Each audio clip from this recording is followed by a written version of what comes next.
Good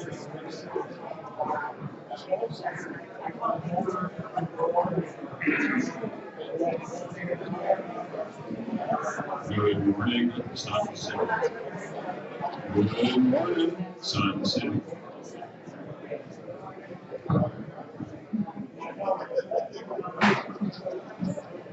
Welcome to our June meeting.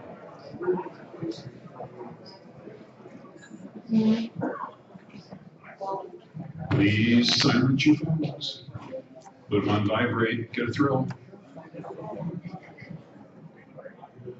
Our agenda doesn't change very much from month to month. Treasurer's report, membership, computer club matters, our classes, community matters, and our feature presentation. And if anyone sees a fireman out in the hallway, tell him the meeting's in here. And he supposedly is on the way, but I didn't hear any sirens, so we'll see. Treasurer's report, we're financially very healthy. 30 grand in the checking account, a little bit of outstanding money, some money to be deposited, some deferred income for future years from those that have renewed their membership for multiple years. 15 grand in the bank for replacing our 16 PCs that are in the lab. Equipment inventory of $73,000. And thanks to your generosity, the Donut Fund has contributed the $418 to the Grafton Food Pantry year to date. Thank you very much. On membership, trying to make this confusing, and I think I succeeded. We have 359 members that renewed in 22, 60 that have renewals coming next year, 1,008 in 24, and 118 in 25. All adds up to total membership at the end of May of 1,545. Thank you very much. Membership renewal period ends the end of the month. Discounted renewal is $10 for 1 year. And if you're on a budget, you can do 3 years at $5 a year. New members, and there were some out in the hallway this morning, is $25 for the first year. And remember, our memberships are for the household, not for each individual. Computer Club Matters, our meeting schedule continues, second Thursday of the month. Coffee donuts at 8:30, and we try to start promptly at 9. The lab is open Monday and Thursday mornings, and it will be open this morning after the meeting. The Apple group continues to meet the first Tuesday of the month, and the photography group on the first Wednesday of the month. Meeting schedule next month. Here's a question for everyone. How many here back up your computers, your iPhone, your smartphone, your tablets, whatever? How many do backups? Wow, I expected us to be in the minority. There are two types of computer users, and I say this frequently. Those that back up their devices, and those that wish they had. So next month, Bill Zaletti will be here talking about cloud backups and storage on the cloud, and the variety of clouds, because Apple has a cloud, Google has a cloud, Microsoft has a cloud, and it's getting, as they say, very cloudy. August, we're going to do password managers. How many of you have a list of passwords by your computer at home? We'll show you how to make it a little bit safer using a password manager for your accounts. Some are free and some cost money, so we're going to try and do a comparison of the two. And in September, we're going to have folks in from Northwestern Memorial to talk about MyChart, which is their online software for tracking your appointments and other conditions through the hospital. Most hospitals have something like MyChart, so it will be interesting to see what they have to say comparing theirs to the other hospital chains in the area. We have computer elections coming up, and I've got John Sterling, who is our election committee chairman, to come up and say a few words. John?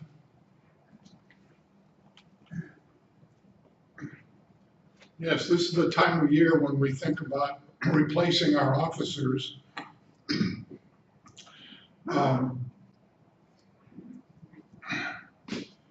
We've got a, we're gonna nominate the officers in the June meeting and then do the election in the July meeting. The ones that we have so far, Dave Good is gonna run for president. He's the president now. Teresa Paulicki is gonna run as vice president. She's the current vice president. Howard Huckstad is gonna be gonna run as treasurer. He's the current treasurer. And Eileen Gerald is gonna run as the secretary. Are there any nominations from the floor? Is there anybody that would like to run as an officer? Please.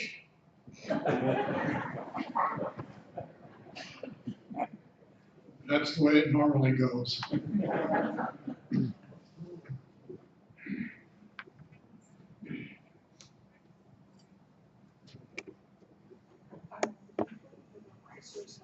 Thank you, John. I was trying to put a little humor in our meetings. And Pickles folks are really, I enjoy daily.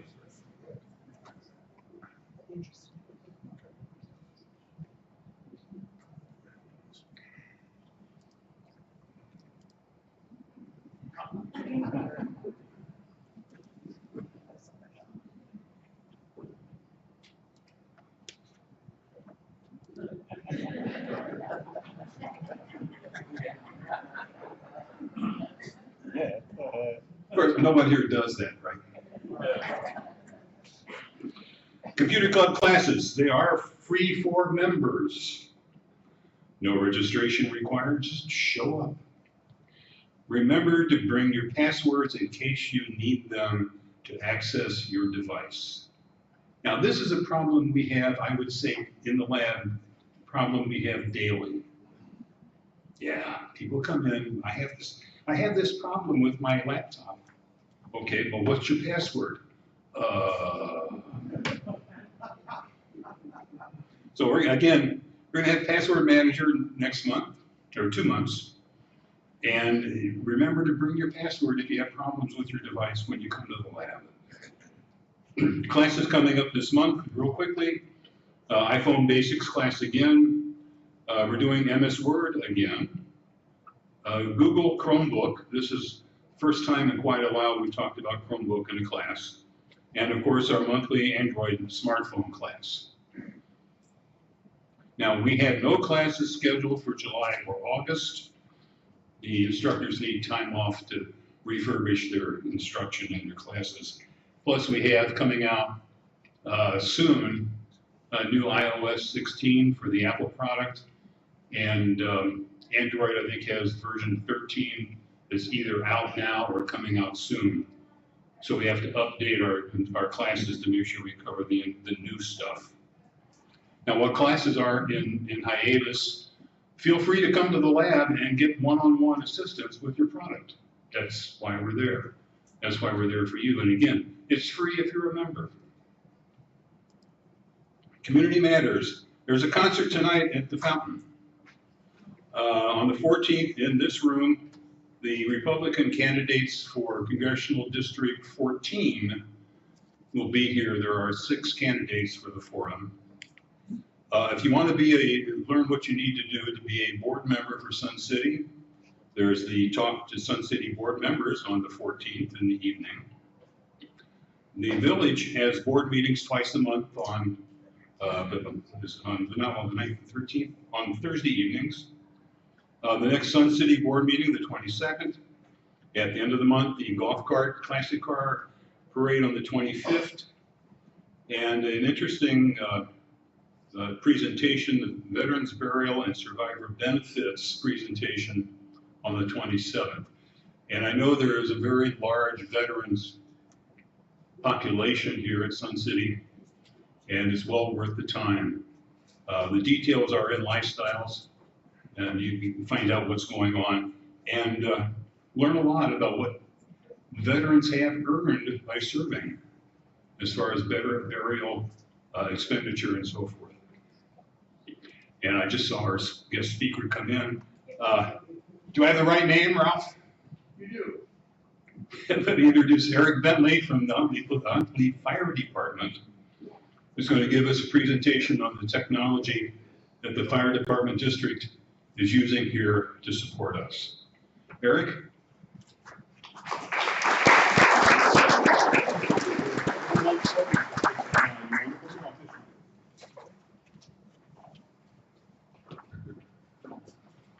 Good morning, everybody. I'm gonna get a portable microphone. I can't stand still.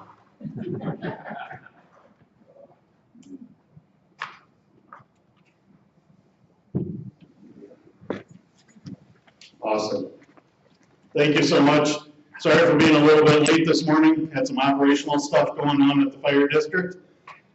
Just to give you a little bit of update, a lot of people do call us the Huntley Fire Department, but in fact, we're actually the Huntley Fire Protection District.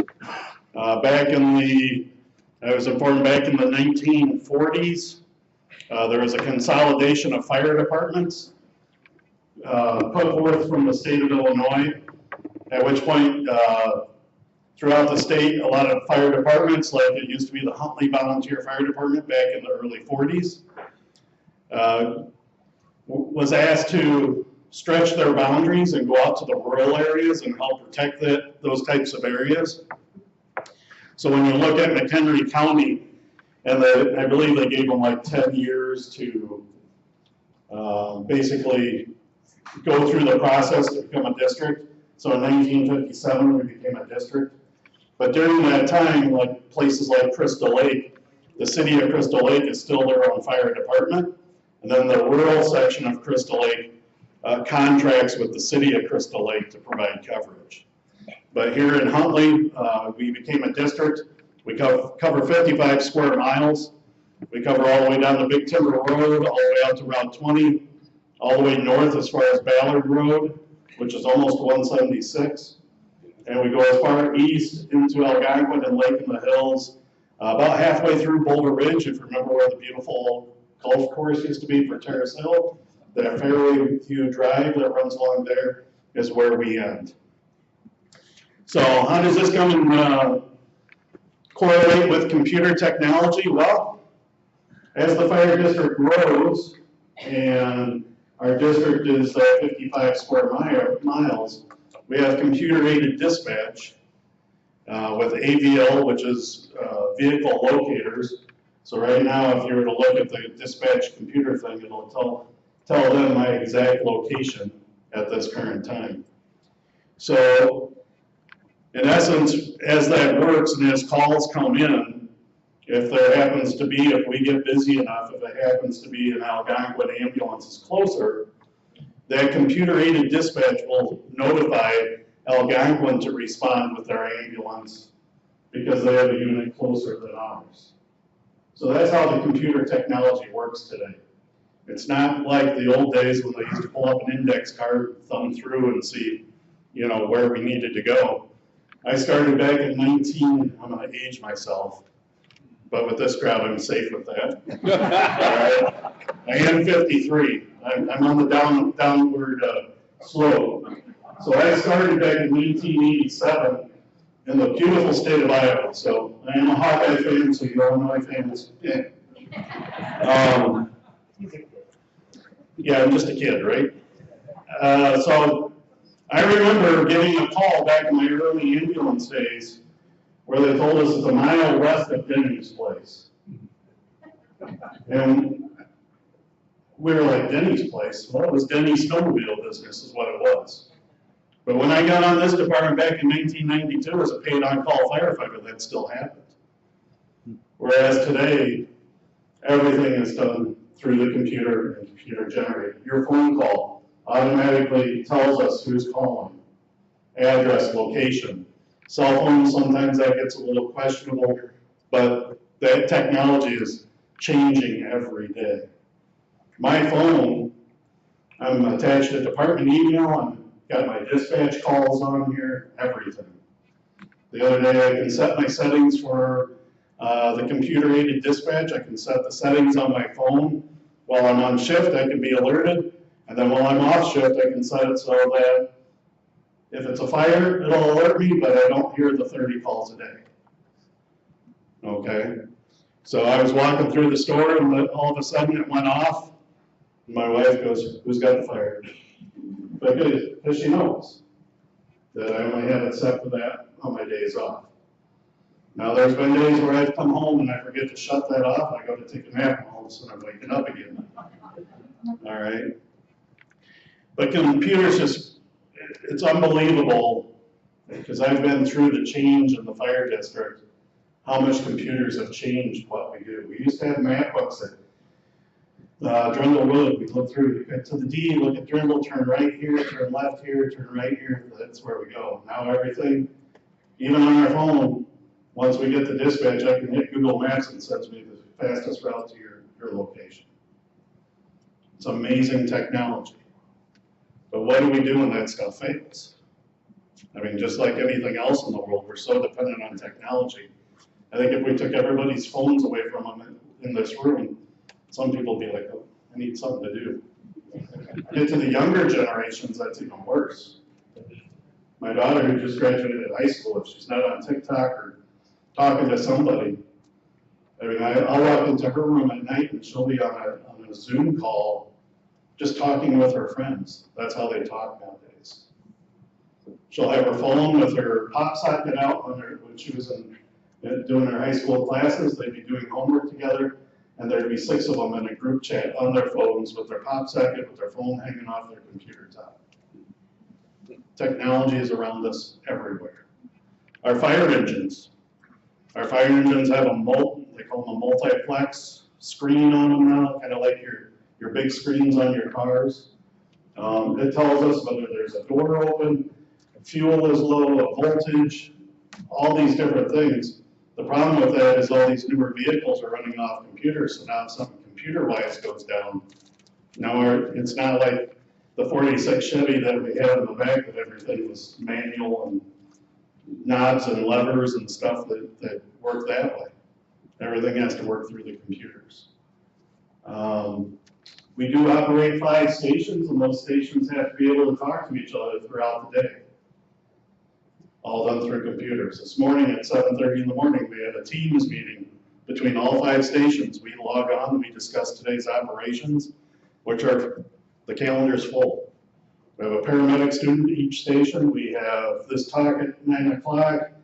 Right now there's training out at Station 5 with outside agencies coming in. We have a sprinkler trailer out there that they're simulating what types of emergencies can go on with fire sprinklers.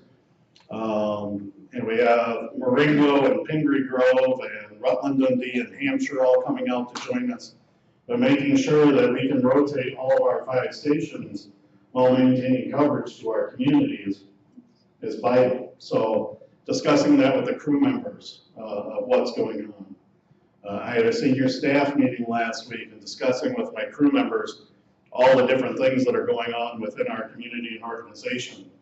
Because you can only imagine having, 100 employees and 5 stations averaging 16 to 30 calls a day, and how fluid that schedule is every day in the ongoings of the organization, and being able to discuss that with our members so that they understand what's going on.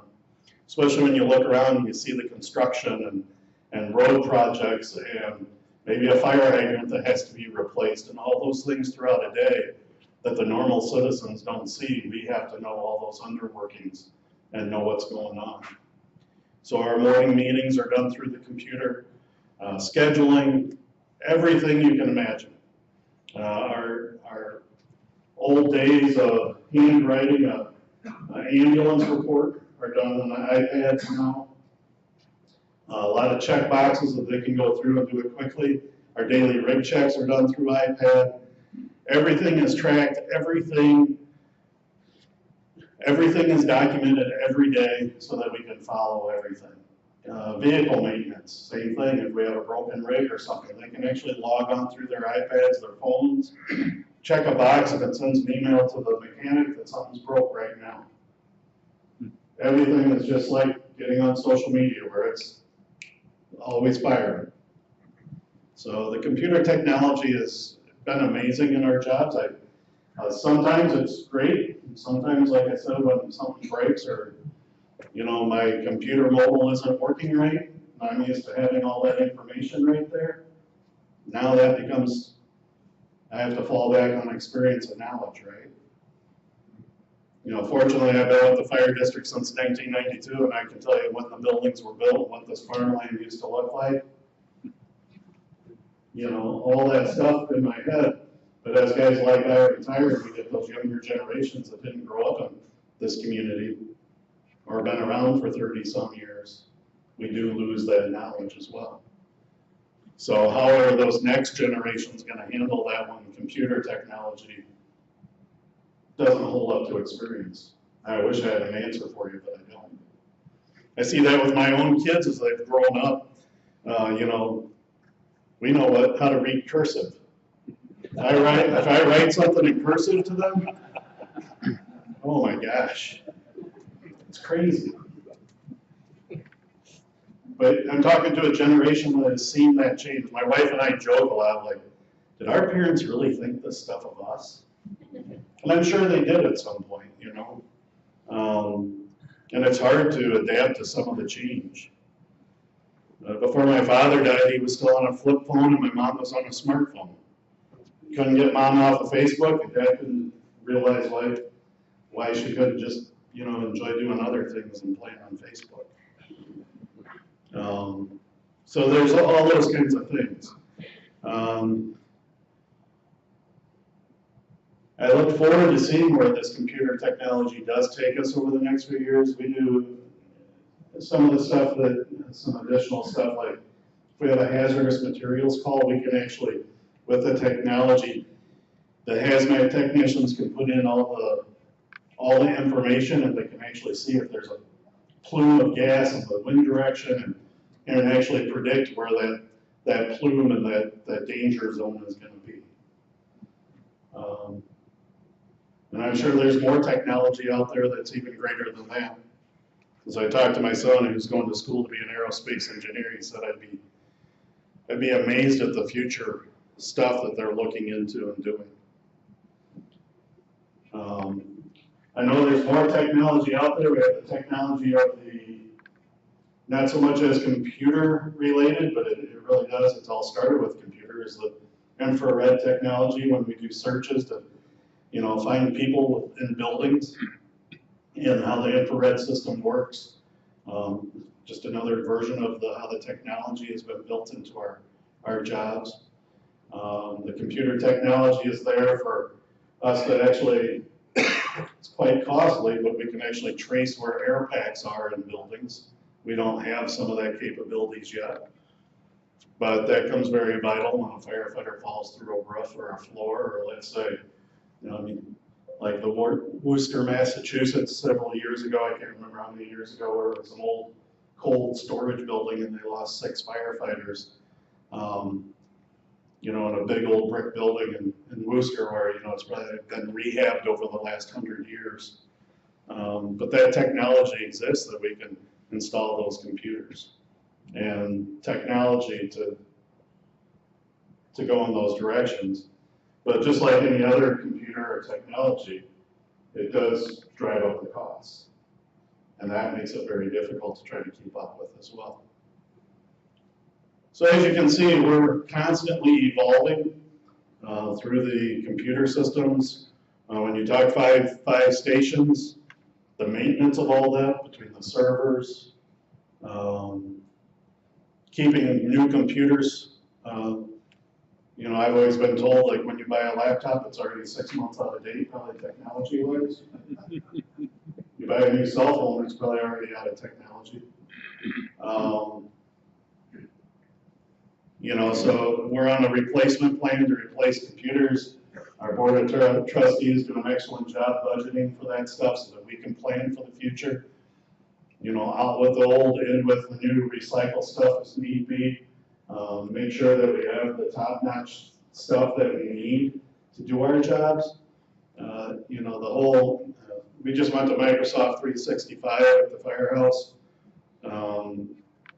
man, just how much of a game changer that is, just all the different assets and tools that that brings with. You know, for a long time, yes, we used Microsoft Outlook and stuff like that, but we never really utilized 365 and all the components. And, you know, it's really neat to see how that's changing us in the short amount of time we've had that as well. So I look forward to these changes. I'll open up the floor to any questions that anybody has, in case there's any other questions you guys have about our computer technology, or about the fire district itself. Yes, sir. Well, just one thing, we made a change this month. We've got a microphone in the middle of the room. So if you have questions, please form a queue there, and we'll take care of them. Thanks, Eric. No problem. Thank you. Don Hackler. Whoops. We just gotta turn you on, Don. Text sergeant's on the way.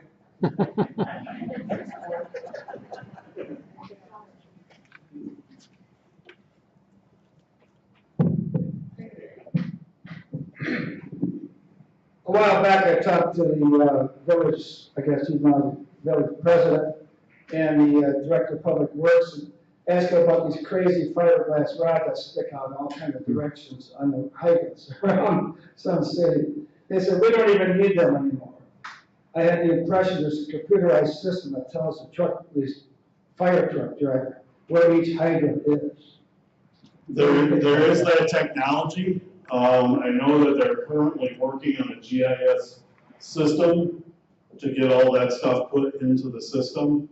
But a lot of that stuff, they have to go out with a locator and actually go to each hydrant, and however they do it technology-wise, upload the information.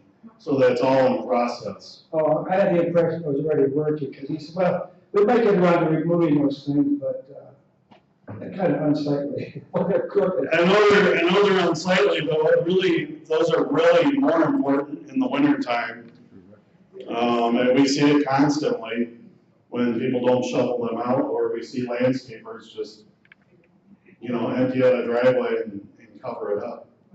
So we just, you know, again, reemphasize with the community that I know those are unsightly, but even with the computer-aided dispatch, and looking at maps at 2 or 3 o'clock in the morning, I can tell you there was one time I didn't need these. And about 12 years ago, and it literally was when I was on the ladder truck out here in Del Webb, and I tried to pick up a Sun City map to look at it because our technology wasn't quite what it is today. And I said to my driver, you gotta look. Because at 3 o'clock in the morning, my eyes just couldn't focus, and I knew I was having an issue, all right? Because when I was looking at the computer and stuff, but that was the defining moment where I was like, man, people are ready. When you're over 40, you're gonna need glasses. And man, what a hard lesson to learn for me, but my driver's like, I got it. I mean, he's a real good guy. And literally, I was in the eye doctor, and same thing in the middle of the night. You're coming down the street, those computer screens, sometimes it's pretty hard to see, especially bouncing on the rigs. So having those at the hydrant really helped as well. I do know there's some towns, our town isn't like that, but some towns where they actually put reflectors in the streets around the curbs, so you can see it. I know there was a grant that the city of Lake in the Hills did where they actually put reflective tape around each fire hydrant. That was very costly and manpower, labor related, but you know, that does help too, just having that reflective, and that's what those poles have reflected on them, so they help us out a lot. So, anybody else have any questions? We have some questions about the fire codes and compliance and inspections required as, I'm in the condominium here. Okay. We have different sets of requirements than most of the rest of Sun City, except for course very large here. Okay. Where do we get a list of the required codes and when they need to be inspected? Okay, so I know our fire marshal comes out to be assigning fire inspections to buildings like that. In fact, like this whole complex here, the lodge. Our fire companies come out and they do annual inspections. They have a contact list. They call the shift before to let you know they're coming, and they'll look at all the, you know, fire safety aspects and stuff like that. If there's some other fire code type stuff that you guys are interested in, I can have our fire marshal get a hold of you guys out at Middleview and take a look at that stuff as well, and kind of give you a list of the information that general life safety stuff that you guys should be concerned about. We need to have a list of what is required and when is it inspected. Okay, But that would be very helpful.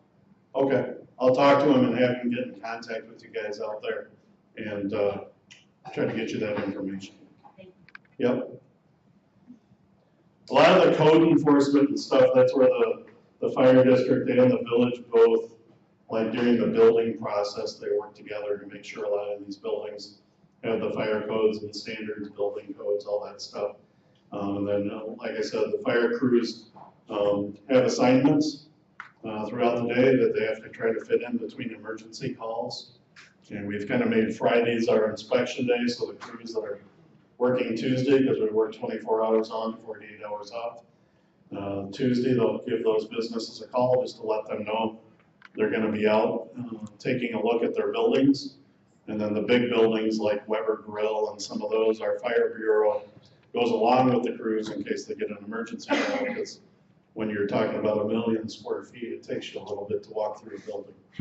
So, might reach your 5,000 steps on your Fitbit by the time you go to one of those inspections. Yes, sir. Eric, this is a non-technical question.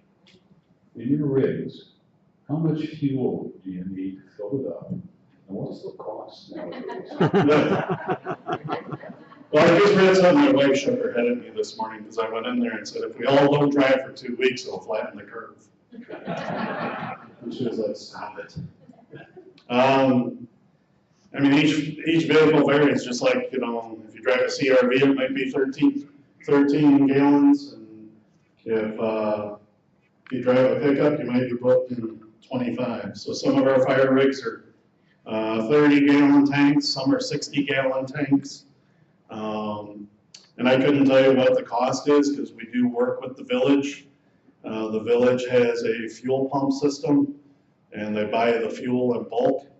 And we get it for what the village pays for it. So we do work with the village, trying to keep costs down in that matter. Obviously, when you're going through a gas station, you know, the markups and stuff, so I know we do get fuel at a cheaper rate, but I don't know what that cheaper rate is. Are the units mostly gas or diesel? So mostly diesel. We do have obviously staff vehicles or Equinoxes, Explorers, stuff like that. So those are your common vehicles. They're all gas. And then we do have one ambulance that's gas. And as time goes, we'll probably go back to gas ambulances. And the reason for that is the new diesel laws, they have what they call a DEF system. So it's another agent that we're adding to the fuel. It's got its own tank and it helps the engines burn cleaner and, you know, more EPA stuff. But what we're finding with the ambulances and even the ladder trucks or the fire engines is when you drive the short distances, they have to get up to speed to burn off all those emissions. And with the short distances that we're driving, the ambulances, we were having some issues with some of the mechanical stuff because of that. So we're switching a couple of the ambulances that do shorter trips back to gas, and it seems to be working a little bit better for us. The fire engines will probably remain diesel because that's the best way to be with the engines. And I know Los Angeles County, there's been a lot of hub with the modern technology. The Madison, Wisconsin and Los Angeles just took delivery of electric fire engines. But when you're pumping a fire for 4 to 6 hours, you know, there's a lot of question on the reliability. Now they're much like most of your hybrid vehicles, I believe there's still a gas motor for a backup. But, you know, as time changes with all that stuff, I'm sure they'll get more defined. And everybody had questions when the first Prius was built, and they've been around a long time now and seem to be doing well. So, you know, for the fire service to change to all electric, I think that'll be a big change. I know we still use a 1993 fire engine for our training fire engine. We typically try to keep our fire engines for over 20 years, sometimes 30 years, just because a new fire engine costs $600,000. A new ladder truck costs $1.4 million. So when we purchase those things, it's in a long-term plan so that we can budget appropriately and take care of our equipment. So, you know, for us, going out just buying a car isn't going to a normal car lot. So if you ever visited our downtown station, we'll have reserve fire equipment there, because if something breaks, we can't just go to Enterprise or Alamo and get a fire engine or an ambulance. So we do have to maintain that equipment for a long time, and you know, it'll be interesting as the technology goes to see the fuel costs, how all that stuff transpires. But that's a good question. I'm gonna use this mic, it's closer. I got a question on this, Eric. I've heard that if someone has, say, a heart attack and the ambulance comes out and they load them in, you know, they know definitely did, that by the time you get them to the hospital knows more about the person than the person knows about themselves. Now, if that's true, where do you get the information? All right, so it's a very good question. A lot of the stuff, some of the personal information, like medical records and stuff like that, that's all done after we get to the hospital. So the initial, when we get in the ambulance, like if somebody's having a heart attack, we can do a 12-lead EKG, we can upload that information, and we can send it through the airwaves. Old Johnny and Roy, remember watching them? I still watch them every day at 9 o'clock. It's on Cozy TV. All right, then I watch Quincy. I'm kind of old school. But, you know, same thing today is we transmit that stuff through the cell phones, the 12-lead EKG. They pick it up, they receive it on their computers at the hospital. They can confirm what we're seeing. So they have all that information. So if it's a code cardiac, we can take them straight to the cath lab if they need to be taken to the cath lab, stuff like that. So that technology is really top notch. I believe our cardiac monitors are in the area of $20,000 to $30,000 per cardiac monitor. They have extreme technology. Now, once you get to the hospital, in the hospital, they take the patient information, they can put it in the computer. And I just had a test done the other day. It's the same thing. It's all their computer systems are. A lot of the hospitals are interconnected if they all use what they call Epic. It's a big major software that's used throughout the hospital industry.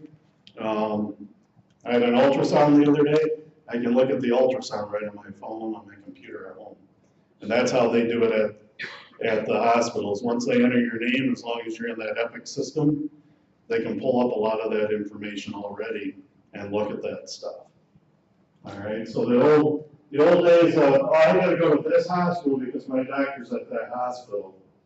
Well, we fall under an umbrella of, if it's a life-threatening emergency, that's more important to take you to the closest hospital in case something happens.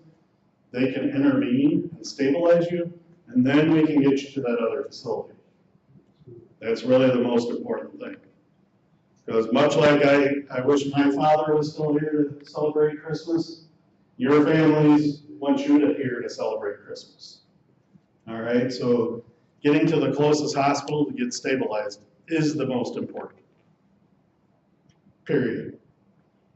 I argued with my mom, or I argued with my dad till the day he died about stuff like that. We can worry about some of the other stuff later. all right? But it's really important that we get you to the closest hospital, get you taken care of. Our paramedics are good. I know they look like grandkids. All right. I really do. I'm still a paramedic. I just told the guys at work I probably renewed my paramedic license for my last time. That's good for 4 more years. I'm at 25 and a half years in my career. If I make another 4 years, I'll be surprised. All right. And the things they're doing now just blows my mind. It really does. Because back when I received paramedic training back in 1987, 88, I remember when I first got in the ambulance working with an automatic defibrillator with the state of Iowa, and they had a little cassette, the old cassettes that were in our phones. That was in the defibrillator, and we would send that after every cardiac arrest at the University of Iowa, and they would analyze that cassette to see the effectiveness of AEDs back when I was just an EMT. And now I look at where AEDs are today. So that's the technology I've seen throughout my 30 plus years, 34 years so far. So. Yeah, I had a pet dog that would howl like a wolf when the fire department turned on their siren. You had an answer for that? I wish I did. I wish I did. Because I'll tell you what, we really don't like running the sirens if we don't have to. But if people just pull to the right, that would make it so much better. I think today's young folks are just teaching to stop in the middle of the road, whatever you're doing, because nobody pulls to the right anymore. They just stop. But no, I don't have an answer for that. Okay. So, it's quite an experience. When you do a fire investigation after a fire, is that the fire department or is there a different investigation group that moves around the state to major fires? So we have our own investigators. My shift, however, does not have an investigator assigned to it, but our fire marshal, who lives out of town, but he's on call all the time for investigations, even out of town investigations. So we try to utilize our own investigators first.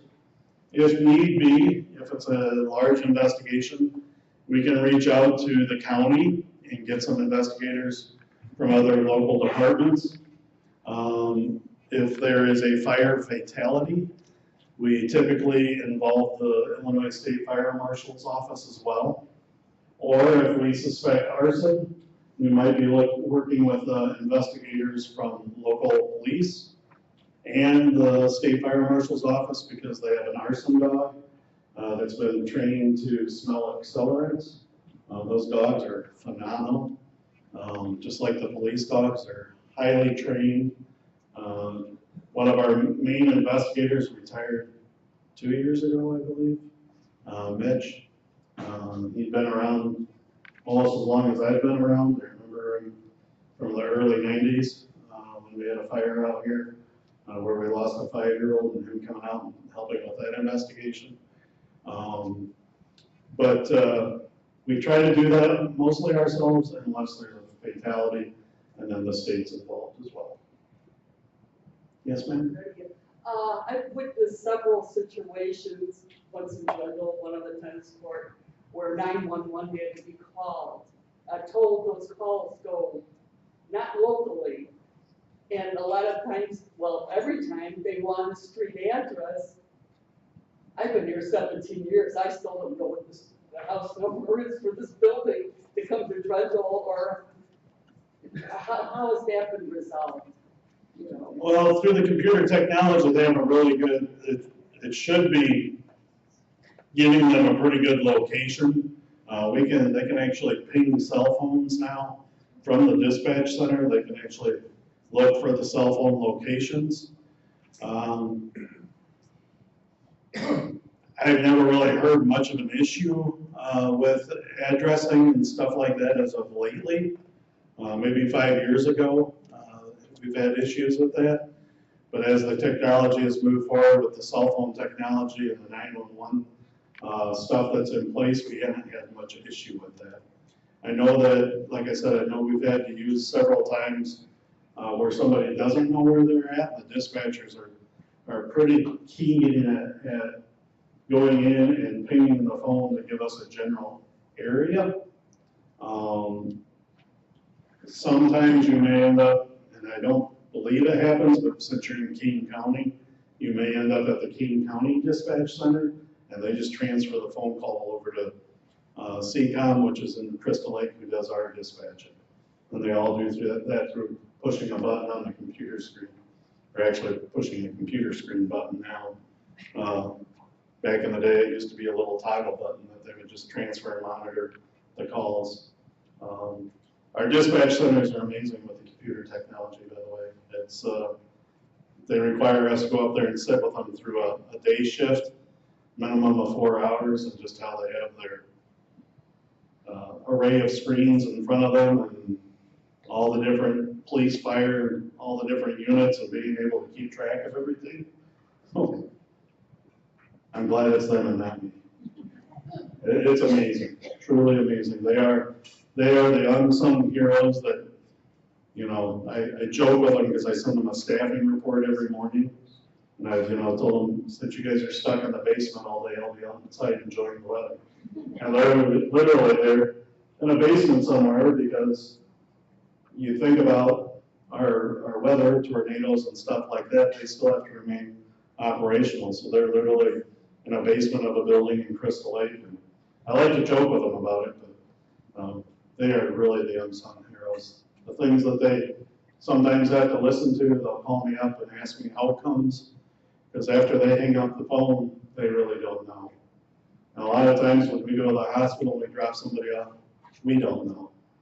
And you're always left with that in your head, oh, I wonder what happened with that situation. Good or bad, you still really kind of wonder because, you just don't know. You're left with that for the rest of your life. So they're real good people out there. Smoke alarms have an average life of 7 to 10 years. Correct. Many of the smoke alarms in Sun City are older than that. Do you ever run into situations where you have a fire and the smoke alarm has never gone off? We have. Usually it's because people have disabled them. It's typically what happens. We go to people's houses for smoke alarms going off, and they'll shut off the breakers, they'll pull out the batteries, all kinds of stuff, because they don't have somebody to replace the smoke alarm. They don't. So that's where this community is really above any other around here, because with your neighborhood groups, if you can set up a small group of people that can help others out by helping change batteries or those little things, just having a list of people that we all know who in our neighborhood shouldn't be on a ladder or can't get on a ladder or do stuff like that. But just having like a little list of your neighborhood watch groups and stuff of, hey, I need this done. Is there somebody in our group that can do that for us? All right. The smoke detectors are only good for 10 years. There is a fireman from another community that did start, I can't promote his business, but he did start a business because he knows of this issue. And he comes out and for a small fee, he will replace your 10-year smoke detectors and batteries and stuff like that. So he started a small business, and I know he puts a lot of posts on the Huntley chat and stuff like that on the Facebook page. But that would be a good person for, if you don't have somebody in your community, there are people out there like him that will come out and do that. Okay. Is there any plans for that AED training? Some courses out here? I know it talks to you, but a lot of people are afraid to even touch it. Well, I know a lot of people are afraid to touch it. I will tell you that when AEDs went into place, they took a group of second graders And they put it down, and the second graders were able to follow the directions. And put on the that was hard when they went into place and you know, putting these AEDs in place. That was a good trial, right? I mean, how young can you go for someone to realize that stuff? You know, the AEDs are very important. There's pictures on them that'll tell you, you know, where the heart one goes, where the other one goes. Or heart, sorry, I'm backwards here, but you know, it gives you pictures of where the pads go, and basically you turn it on and it'll tell you whether there's shock or not shock. The reason why it might be telling you not to shock is it might be detecting that there's a rhythm, and you don't want to touch the person when you put that on, because you don't want any movement to give it a false negative that you know, by moving an arm it'll create some electric activity. So you don't touch the person, you put it on, push the button. If it tells you no shock advised, again, it's going to be either there's a pulse or there's nothing at all that's even shockable, which would be a flat line. Okay. Sometimes the electrical can show that there's a pulse, and we call it pulseless electric activity. And what that is yes, your heart still has a pulse, but there's something else going on that the electric part of your heart's working, but the pump's not actually working. Okay? So, you know, much like your car, it's either getting fuel and not gas, or it's getting too much air, or whatever, you know, it's just, you're not getting all the things there to make that heart pump. So the machine will not shock that rhythm because there is a rhythm, but the pump's not working for some reason. Whether somebody had, let's say, a major vessel burst inside, or something else going on that's causing a pulmonary embolus, could cause something like that as well, or through a clot. So that would be the reasons why it wouldn't want to shock. Okay. Do CPR. You don't have to do mouth to mouth. Just push fast on the chest. Think of the song "Staying Alive." Again, I'm talking to the right crowd that remembers the Bee Gees. All right, it's not Baby Shark like the young kids today have to sing. Unless you got grandkids and you know Baby Shark, you can do Baby Shark. But if you just think of the song "Staying Alive" and try to stay at that beat, you may get tired, but keep doing the best you can until we arrive. Notify 911, of course. We've had 2 to 3 individuals this last year that have been saved by hands-only CPR. One was a high school kid who saw his dad collapse. Was able to do CPR on him, and he came to our board meeting. He's actually now helping teach CPR classes because he wants to give back. And then I can't remember the other one. You remember, Bonnie? There was a gentleman that was at the fitness center. Fitness center. Yeah, so the fitness center, Anytime Fitness, over off of Agman Road. Gentleman was there, got on a bicycle, started doing his normal daily exercise, goes to work out every day, and their surveillance video, they gave us their surveillance video. We actually made a YouTube video for, so people can actually see, but he actually fell off the bike in cardiac arrest, and someone working out knew CPR, or took CPR many years ago when he was in high school, never had to use it, and just started pumping on his chest.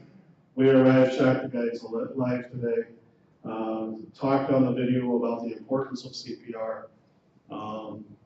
Anybody can do CPR, just quick, fast, staying alive, just a nice fast, about 100 times a minute. Get us coming, and we'll do our best to reverse the course.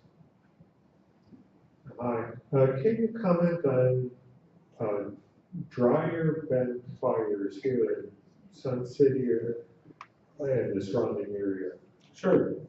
So dryer vents, much like anything else, you don't clean them, you know, they do plug up. They do cause a couple things. One thing is fires, because as the lint builds up, the vents themselves can get plugged, get hot, and start a fire. Or a lot of times, if we don't take the screen out and stick a vacuum hose down as far as we can, clean out some of that lint dust. As it gets down underneath the dryer where the burners are, eventually it could light a fire underneath your dryer as well. Dryer fires are on the rise. Seems like with all the bounce sheets and the softeners that we use today, lint is more prevalent than it was 30 years ago. And it builds up, and a lot of people don't think about cleaning those things out when you do a house cleaning. I know the people that do air ducts and dryer vents and that stuff, they come out and clean that stuff. Or if you've got a shop vac and you have the capability of, you know, disconnecting the hose on the back or going outside and shoving that shop vac hose up the dryer vent a few times to break that loose. You know, making contraption with you can actually buy the brushes at some of the hardware stores, where you can actually go in and, you know, run a brush in and out and clean out that pipe a little bit. I know at home I always pop the cover off, reach in, and I can pretty much pull out all the large stuff. So that's really important to make sure you keep that clean as well. All right. Eric, so I don't have to get a mic. How many miles on I-90 do we cover? Okay. Bonnie Baser asked how many miles of I-90 do we cover? We cover about 10 miles from mile marker 51 to 41, which is the toll plaza or the truck stop out of Maringo or Hampshire there, all the way to Tyrell Road, which is right before Elgin. That bridge, that's the area that we cover, but we're also in agreement with Elgin that anything eastbound will go further up to the toll plaza for them. One of the things that we're finding with the tollway, and I'll be honest with you, if I never had to do a call on the tollway again, I'd be really happy. That place scares the dickens out of me. I'd rather go in a house fire 5 times over going to the tollway once. We try to turn around at those turnarounds, and when you have a semi coming 80 miles an hour and they don't stop and cars don't stop, and you know, somebody's getting in a hurry and has a better place to be than somebody having an emergency, really puts us in a pickle. Last time I went to turn around out there, I think I saw my life pass before my eyes 5 times. I get nervous. I was sitting out on the tollway helping a young lady who had a flat tire, and I was so nervous just putting my seatbelt on, because I didn't have any of the IDOT help trucks behind me. And I was so nervous just sitting there putting my seatbelt on because I've seen and lost too many friends that have been rear-ended out there. Had a close friend in Bloomington Fire Department, Christopher Brown, moonlighting for a volunteer fire department that was hit and killed by a semi during a winter storm. Sad story, not a guard brother of mine. But it is very dangerous out there. So the tollway is one of those, for Elgin to get on and do a turnaround, Elgin chooses to come all the way out to our overpass to make it safer. Depending on the call situation, we do the same at Elgin. If it's westbound, so Elgin will be coming out as well. And we're just doing that more of a safety feature to make sure that none of us are making those emergency turnarounds. I advise you, if you're in a private vehicle, never make one of those turnarounds. It, like I said, it is horrible. You mentioned that we don't bill residents. Okay. So, Bonnie, if you don't know, Bonnie Baser is a board member for us, and she's been for 20 years? Yeah. Almost 20 years. She's done a lot of good things for our fire district. And we're glad to have her on board. So, ambulance billing, there's always a question about ambulance billing. We do bill insurance. And once your insurance is paid, as long as you're a resident, we don't go after whatever the insurance doesn't pay. And the reason for that is, Obviously, there's a cost factor to doing business, and hopefully by doing this and being able to bill insurance, we'll never have to go for a referendum because we're recouping some of our daily operational costs. Like I said, a cardiac monitor is $20,000 to $30,000. We've been what they call remounting ambulances, and we can only do that a few times. That's where we take the box off of an old ambulance and put it on a new Ford chassis.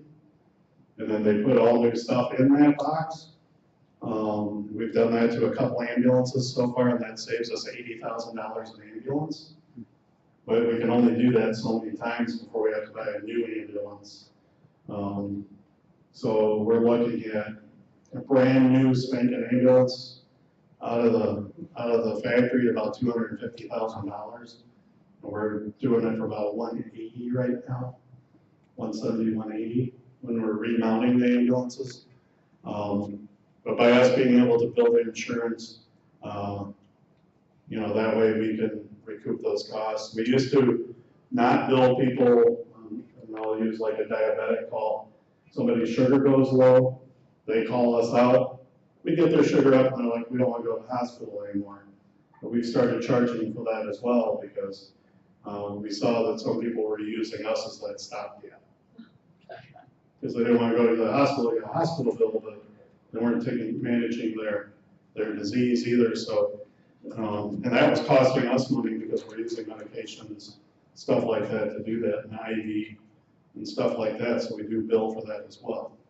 But it's really important to have that factor. And in fact, we've actually added now our mobile integrated health officer, Kelly Ginsky, Lieutenant Kelly, an amazing young lady. I call her young. She got hired the same day I did. But we do have a problem with, not a problem, but we do have some people that don't have resources. I'm dealing with it on a personal level right now. My mother-in-law, we think her sister had a stroke or something happened in her brain. Maybe 2018, lived in the city. We went down to see her house in the city, found out she was 40. And we noticed that just something wasn't right in her speech when we were talking to her. Right now we're looking for, I think they found it, but we're looking for a memory care place for her. I never realized that memory care was $7,000 to $14,000 a month. Well, Kelly, as mobile integrated health officer, has been helpful because she's built resources where she can help provide senior services or other resources that people might need to fill a stopgap during those times. And that also kind of hit home with me when I was going through issues with my father. He had congestive heart failure so bad they took 40 pounds of fluid off his heart. And Mom and him decided to go to hospice because she just couldn't deal with him at home and the care. And 5 days later, he was gone. So, Kelly's position is kind of there to help as a guide so that if you don't know who to call, or if we've come to your house a couple of times, and Kelly comes to your house and says, is everything okay? Is there anything we can help with? And you might say, I need a hospital bed for my front room, I don't know where to go. I need a wheelchair. Whatever the case may be, or I'm looking for home health, or something of that nature. She's there to help provide you with guidance of, here's a couple people you might want to call, they might be able to help you. So that's where Kelly's position with mobile integrated health has helped us out a lot. We do have some houses in our community where there is hoarding. So our members will, not to scare any of you if you are hoarders, but we do have members that will notify Kelly that, hey, can you reach out to these people because we're concerned. It's a fire hazard, it's a health safety issue, so stuff like that. But we do try to help provide those services as well. It's pretty essential because sometimes we all get in a corner sometimes and just don't know who to call. My family's been there, I get it. All right. Eric, a wonderful presentation. We thank you for coming.